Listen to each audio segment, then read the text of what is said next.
Muchas gracias por esta invitación. La verdad me hace, bueno, me complace esta invitación y también es un honor, pero al mismo tiempo un desafío tener una reflexión respecto a esta sinergia pública entre la seguridad privada, entre la seguridad municipal y otros distintos actores del sistema. Yo, antes de comenzar a mirar la presentación que tenemos acá, em, quiero tomar una frase que señaló recién el presidente de ASEBA respecto a esta distinción que de repente se hace en torno a la seguridad pública y privada como si fueran dos cuestiones distintas. Y la verdad es que no son dos cuestiones distintas, son una misma cosa. Es un ecosistema y los ecosistemas son dinámicos, pero los ecosistemas de alguna u otra manera tienden como consecuencia de la interacción, tienden a estabilizarse en algún momento determinado. Y eso es lo que tenemos que tener claro, cómo se estabilizan los sistemas, cuáles son los vasos comunicantes, porque los ecosistemas, dado que naturalmente se tienen que estabilizar, terminan dinamizando las relaciones y al mismo tiempo complementando las funciones que realizan los distintos actores del ecosistema. Desde esa perspectiva,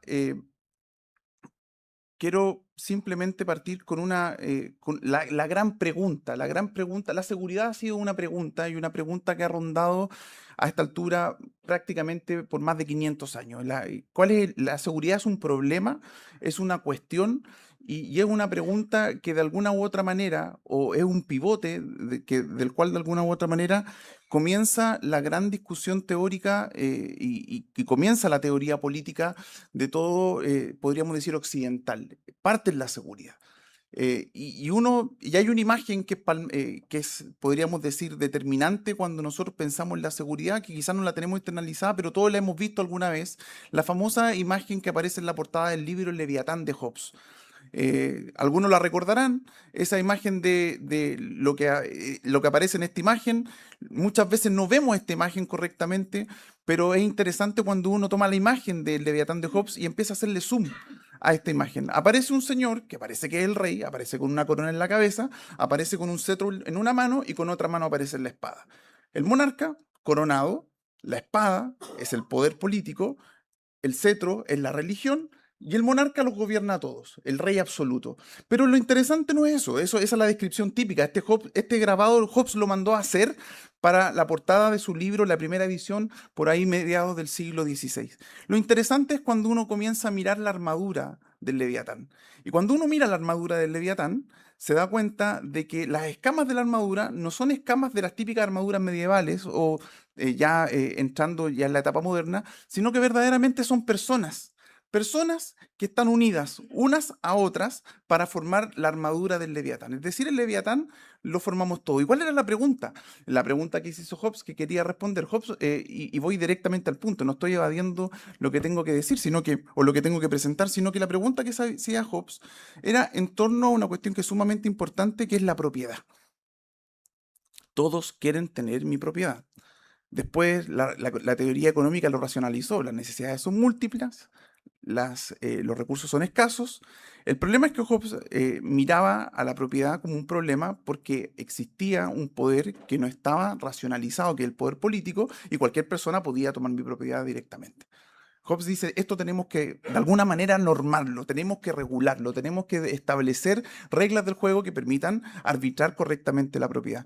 ¿Qué es lo interesante? Y voy al tema de la seguridad. Hobbes dice la respuesta no está en cualquier lado. Yo tengo que buscar esta respuesta. Hobbes inventó, de hecho, tenía podríamos decir, un empleador al cual él le hacía clases a un hijo de un noble, era el preceptor, era como una especie de institutriz, le hacía clase y le dijo a su jefe, le dijo, mira, ¿tú quieres que tu hijo, eh, de hecho era una persona que tenía que estar en algún momento, estar en la línea de sucesión del trono de Inglaterra, le dice, ¿tú quieres que tu hijo sea rey? Aquí no están los mejores modales, necesito ir a Francia. Y le dice, voy a Francia, voy a ir a París a aprender a la corte los mejores modales para que tu hijo sea rey. Está en París y la verdad es que no quería llegar a París, quería llegar a Florencia. porque quería entrevistarse con Galileo. ¿Cuál era el propósito de la entrevista con Galileo? Se fue a Florencia, le dijo el mismo cuento a su jefe, le dijo, oye, tengo que ir a Florencia, era como el cuento del tío. Llega a Florencia, se entrevista con Galileo y no sabemos lo que habló Hobbes con Galileo, pero sí en sus libros dice que él establece una relación. Los cuerpos sociales interactúan de la misma forma como interactúan los cuerpos celestes. Y desde esa perspectiva, las relaciones humanas están mediadas de formas de interacción que a todos nosotros nos competen. Y en definitiva, los ecosistemas los formamos todos nosotros sin distinción. Eso de seguridad privada y eso de seguridad pública es una distinción que nosotros hemos hecho para efectos de la racionalización del poder. Pero es una distinción muy antigua, que ya tiene mucho tiempo y que en definitiva hoy día se encuentra totalmente obsoleta en un modelo de Estado que ya dejó de cumplir y ya no posee las capacidades para enfrentar los retos que nos depara el siglo XXI, como son los retos tecnológicos. Entonces, desde esa perspectiva, tenemos que mirar esta situación. Este ecosistema de seguridad, como ustedes pueden ver acá en la presentación, hablamos desde esta dimensión, de una visión integrada.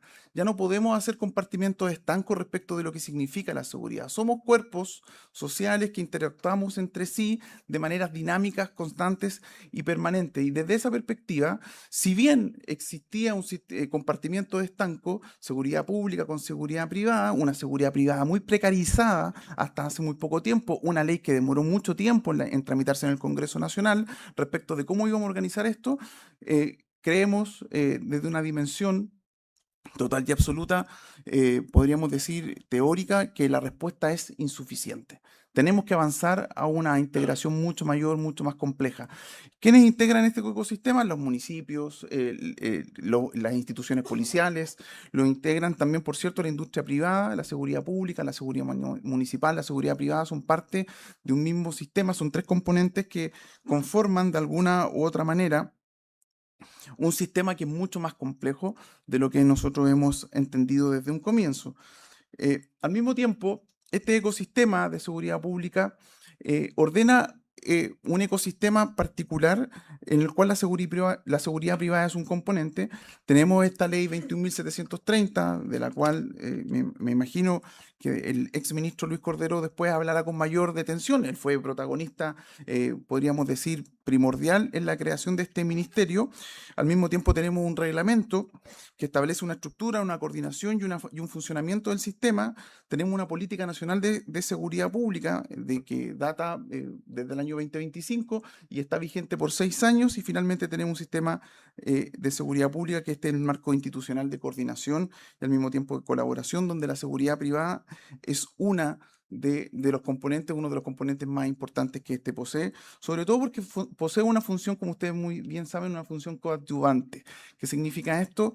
Que es una función de cooperación porque principalmente la seguridad pública no está tan solo radicada en, en las instituciones policiales. Ahora, ¿cuál es el punto que tenemos que tener presente desde esta perspectiva en torno a este marco? Es que acá, si bien tiene un rol coadyuvante, esto significa que esté desprovisto de fiscalización, primero de regulación, en segundo de control y al mismo tiempo de fiscalización.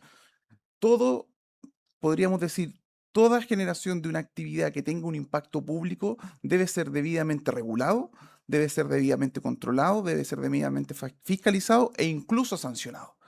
Y eso es correcto. Eso es lo que hacia eso tienden los sistemas hoy día y es absolutamente necesario. ¿A qué apunta cada componente? Y me voy a referir en unos segundos a eso. La seguridad pública lo que hace es definir prioridades, definir estrategias, establecer capacidades estatales, señalar qué es el orden público y no entendiendo el orden público como el control del orden en la calle. El orden público son las reglas a las cuales nos vamos a someter y a las cuales objetivamente nosotros vamos a seguir y vamos a cumplir. Es sumamente importante el concepto de orden público, no desde una dimensión, como les digo, del control de que todo en la calle esté debidamente pasando según un marco que nosotros hemos establecido. El orden público también es seguir las reglas en virtud de las cuales nosotros hemos establecido el funcionamiento de una actividad. Y las reglas generalmente, y toda regla, y particularmente las reglas de seguridad privada, son reglas de orden público. Son de obligatorio acatamiento y al mismo tiempo se deben seguir de manera sigilosa y de manera cuidada y establecida. La seguridad municipal es la contrapartida, o podríamos decir el complemento de la seguridad pública en el sentido de que se fortalece la prevención. La persecución penal está en la seguridad pública, la prevención está en la seguridad privada, y lo que busca también es aumentar las capacidades de las municipalidades para tener mejor prevención en materias de seguridad privada y al mismo tiempo en coordinación con carabineros. Finalmente, la seguridad privada, que lo que hace es proteger a las personas, proteger los bienes, establecer actividades, procesos estandarizados. Mediante autorizaciones y registros se determina el funcionamiento de en este caso, de una actividad de carácter público. ¿En qué estamos nosotros como la subsecretaría? Nosotros tenemos dos implementaciones que están en plena marcha. Una es la de la Ley de Seguridad Municipal y otra es de la Ley de Seguridad Privada. Ustedes fueron testigos de aquella situación. Nosotros comenzamos la implementación de una ley, la cual está vigente desde el año 2024. Esto comenzó en la Subsecretaría de Prevención del Delito, lo hablo como institución. Esto comenzó durante el mandato de la administración del presidente Boric. Comienza a propósito de la dictación de los reglamentos, la ley entra en vigencia 6 meses después, esto sucede en noviembre del año pasado, pero al poco tiempo andar nos damos cuenta de que la ley tiene falencias y de hecho la ex subsecretaria Quintana lidera una fuerza de tarea respecto de este punto en torno al reglamento y hoy día nosotros hemos continuado esa senda también liderando una fuerza de tarea de las modificaciones que son necesarias introducirle a la ley como un sistema. La ley no quedó correctamente, podríamos decir, diseñada. ¿Y cuál es el tema más allá de la crítica que podemos realizar? ¿Cuál es el problema? Y lo mismo ocurre en la ley de seguridad municipal. ¿Cuál es el problema? Es que la ley es un acuerdo político. O sea, nosotros los abogados, yo soy abogado y los abogados tenemos un virus en la cabeza metido por el cientificismo jurídico, queremos que todo sea lo más preciso posible, pero la verdad, las leyes no las hacemos los abogados. Las leyes, y si creemos que verdaderamente el órgano representativo, el Congreso Nacional no está lleno de abogados, por más que hayan abogados quien toma la decisión son políticos. Y los políticos no necesariamente son abogados. Qué bueno que no son abogados necesariamente, o sea, el mundo no funcionaría tan bien. De verdad. Hay médicos, hay administradores públicos, hay cientistas políticos, hay gente que no tiene necesariamente una profesión, hay periodistas, y la ley es una manifestación política, es un acuerdo político. ¿Qué acuerdo político? El acuerdo político posible, no el mejor acuerdo político.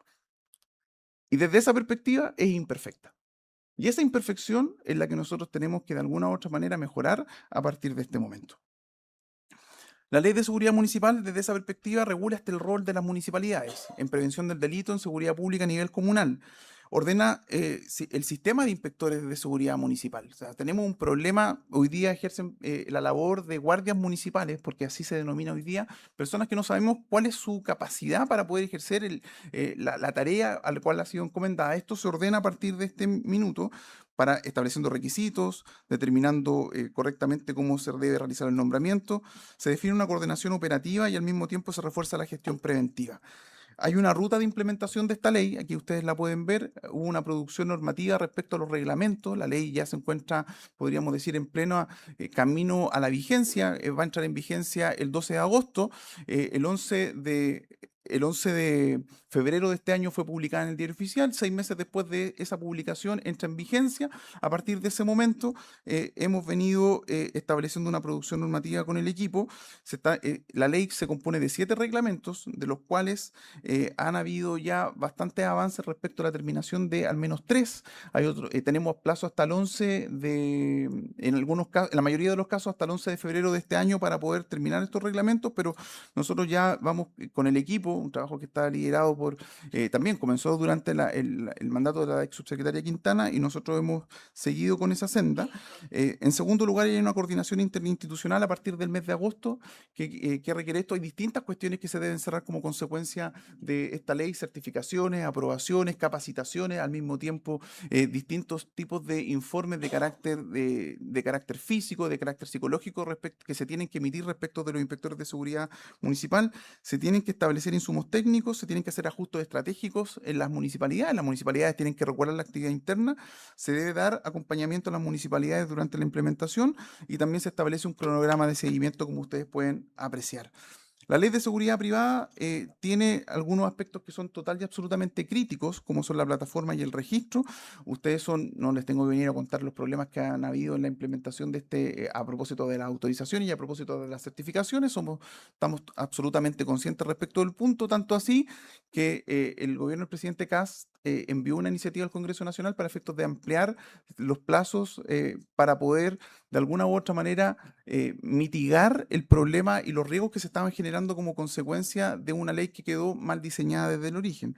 Tenemos la plataforma del registro, tenemos un sistema también de determinación de credenciales, lo hemos conversado muchísimo al interior del equipo, cómo vamos a realizar esto de las credenciales. Nosotros no queremos, por más que el diseño de la ley, que a mí no me gusta para nada, porque una ley nos deja en una posición bastante incómoda a la Subsecretaría de Prevención del Delito. Somos un servicio público para el cumplimiento de la función administrativa. Así nos gusta decir a los abogados que nos gusta el derecho público. Pero mirando la ley, yo mirándola primero muy de lejos, desde otra dimensión, ahora mirándola ya desde la perspectiva regulatoria, parecemos una superintendencia. De hecho, somos una superintendencia. Tenemos capacidades normativas, tenemos facultades fiscalizadoras, tenemos facultades sancionadoras y al mismo tiempo tenemos facultades y otorgamos autorizaciones de funcionamiento. Somos una superintendencia.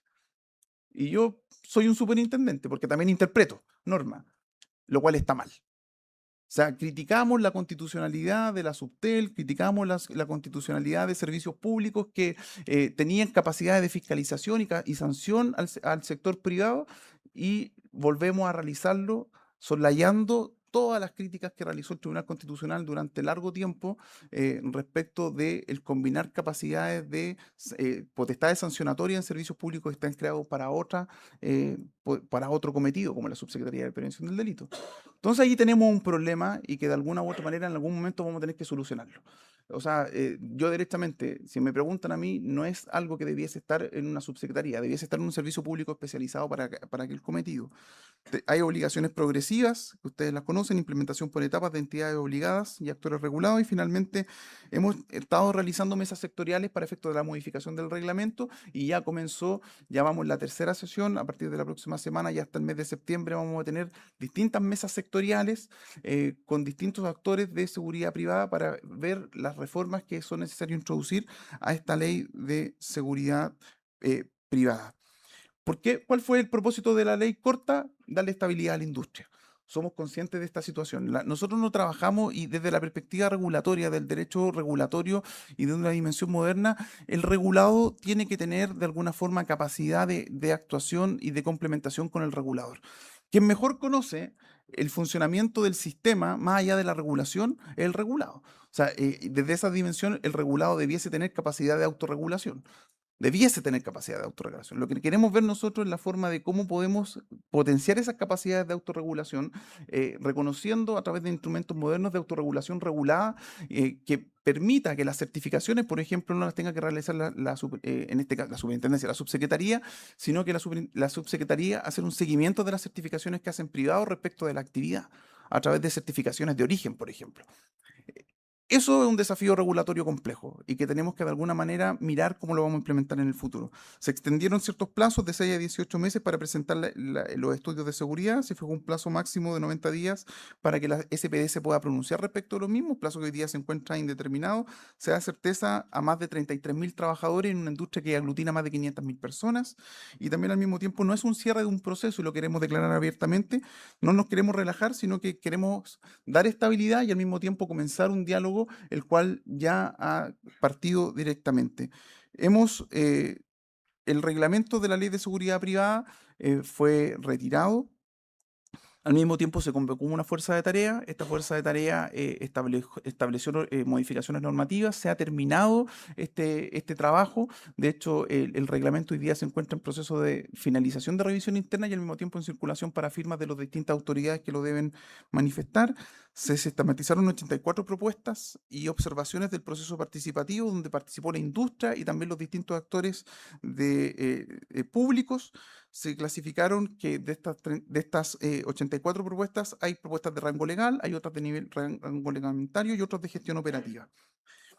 Y finalmente, ¿cuál es el desafío que tenemos por delante para ir terminando? La seguridad se fortalece cuando las instituciones cooperan. Las instituciones son las reglas del juego. Y esas reglas del juego las colocamos nosotros con nuestras actuaciones. Estas reglas deben ser claras. Cada actor debe aportar una visión que es insustituible para efectos de las competencias, perfecto para la creación de la regulación, pero al mismo tiempo respecto de las competencias que tiene. Este sistema es un sistema que es creado por todos nosotros, es un sistema nacional, que al mismo tiempo que se construye, no para nosotros, sino que se construye para el país, para nuestros hijos, para las generaciones que vienen más adelante. Y este es nuestro compromiso, es impulsar un sistema que sea capaz de ser más seguro, más moderno, más profesional, más coordinado, más eficaz, haciendo un hincapié, una puntualización en la función preventiva institucional que tenga una mirada de largo plazo y que no se fije en cómo nos va a ir en las próximas semanas, sino que verdaderamente cómo le va a ir a Chile, a ustedes y a nuestro país como gobierno en los próximos 30, 40 y 50 años. Muchas gracias por esta oportunidad y quedamos abiertos y a disposición de ustedes para las preguntas y las consultas que puedan tener. Muy agradecido.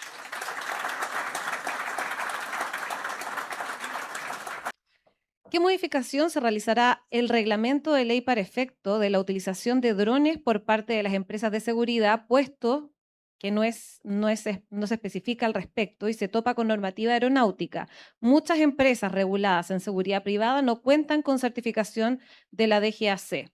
¿Qué se hará al respecto y si se realizarán mesas de trabajo al respecto? Gracias. Muchas gracias. ¿Vamos con todas? ¿Vamos de una? Sí, de una. Sí, ya, perfecto. A ver, respecto tenemos que entender que hay cuestiones que hemos visto en el reglamento. Primero, en la ley hay propuestas que son de rango legal y estamos levantando aquella situación, hay propuestas de rango reglamentaria. En el reglamento no nos vamos a referir a este punto en particular, o sea, porque este es un punto que tiene dos dimensiones. Una, el reglamento es un reglamento de la ley de seguridad privada. Hay aspectos que tocan otras instituciones, nosotros no los abordamos a través de este reglamento, sino que tenemos que hacer modificaciones legales y modificaciones integrales al sistema. Eso es lo que va en la mesa de trabajo que estamos llevando adelante justamente para abordar debidamente estas inquietudes y estamos en conversaciones permanentes con la DGAC. O sea, de hecho, estamos muy preocupados de cómo está funcionando la actividad. Hemos tenido conversación a propósito del transporte de valores y esta conversación en torno a la situación y la utilización de drones no es algo que a nosotros no nos preocupe. Por el contrario, nos preocupa muchísimo porque debe haber una regulación específica, una regulación adecuada, no tan solo respecto de la utilización, de las certificaciones, que es una de las cuestiones más complejas hoy día para efectos de la operación con drones, sino que al mismo tiempo cómo estos se pueden utilizar y al mismo tiempo cuáles son las áreas de vuelo o las áreas de utilización del dron que van a estar inhabilitadas para su ejercicio. Ahora, áreas, por ejemplo, prohibidas derechamente. ¿En qué lugares se podrían utilizar o no estos drones? ¿Se podrán utilizar en perímetros de edificios por ejemplo, edificios públicos, cerca de cuarteles policiales? Es una cuestión que tiene una dimensión de más de largo aliento que hay que conversarla también con las instituciones policiales y también con la DGAC para una reforma legal mucho más omnicomprensiva.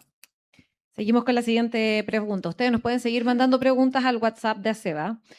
Subsecretario, usted dio una visión respecto a lo que hoy es la SPD, según la ley 21.659, de crearse una superintendencia. ¿Cómo asegura la estabilidad de la industria? A ver, eh, quiero que ser un poco categórico. Yo lo que señalo respecto de la SPD hoy día son facultades que uno las asemeja a una superintendencia. No significa que la superintendencia sea la mejor solución respecto al funcionamiento de una actividad regulada. No necesariamente, hay distintos modelos que nosotros tenemos que explorar. Hay actividades reguladas, por ejemplo, Chile tiene un derrotero respecto de cómo establece entes de reguladores respecto de ciertas actividades y no somos consistentes respecto de cuál es ese mejor modelo. Tenemos la Fiscalía Nacional Económica, tenemos el Tribunal de Defensa de la Libre Competencia, tenemos la Comisión para el Mercado Financiero y tenemos los sistemas que conocemos desde la Constitución de 1833, que son las superintendencias. Hemos adoptado las superintendencias por tradición. Y también en el último tiempo, fíjense un poco también la dicotomía que aparece en educación, copiando los modelos norteamericanos, los modelos anglosajones, aparecen las agencias de calidad, ese tipo de situaciones. Educación tiene agencias y tiene superintendencias como reguladores de un sistema. ¿Y cuál es el problema? Que se establece una sobreregulación.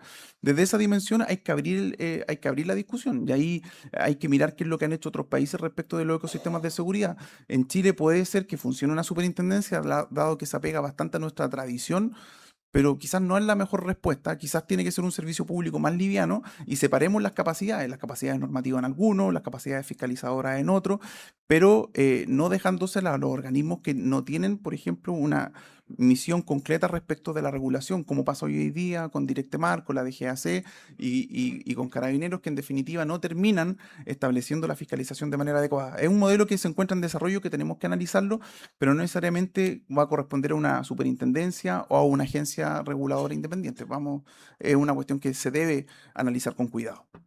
Y la última pregunta que hemos seleccionado. Cuando se tiene previsto que se regularice la plataforma para acreditación de personal de seguridad? Perfecto. A ver, nosotros tenemos un plazo. Y los plazos tenemos que cumplirlos. ¿Qué es lo que establece la ley? No establece dos hitos que son brutales. La ley corta me refiero, que son brutales. Primero el mes de noviembre. El mes de noviembre, antes del mes de noviembre, nosotros tenemos que estar con las capacidades de nuestra plataforma funcionando de manera adecuada, porque en el mes de noviembre se nos van a cobrar la cuenta. Ese es el plazo máximo que nosotros tenemos y a partir de mayo del próximo año tenemos que ya estar operando en el sistema en régimen a partir de este itinerario que creó la ley. Desde esa dimensión, nosotros estamos realizando todo el trabajo, todas las gestiones internas. De hecho, tuvimos reunión la semana pasada a propósito de este mismo punto. Cuando nosotros debiésemos tener la plataforma, nosotros queremos tener prueba operativa durante el mes de septiembre. Ya se ha venido a todo esto. No quiero decir que la plataforma no esté funcionando.